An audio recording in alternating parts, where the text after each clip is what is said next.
আজকে আমরা দেখব কিভাবে ক্লাউড এআই দিয়ে কিওয়ার্ড রিসার্চ করতে হয়।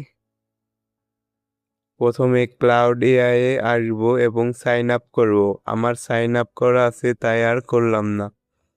এরপর আমি প্রম্পট পেস্ট করে দিব।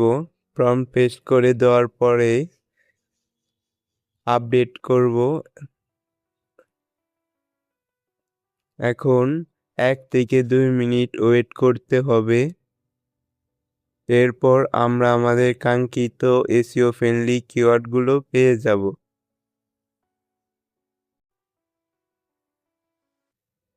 এখন আমাদের কিওয়ার্ডগুলো দেখতে পারবো।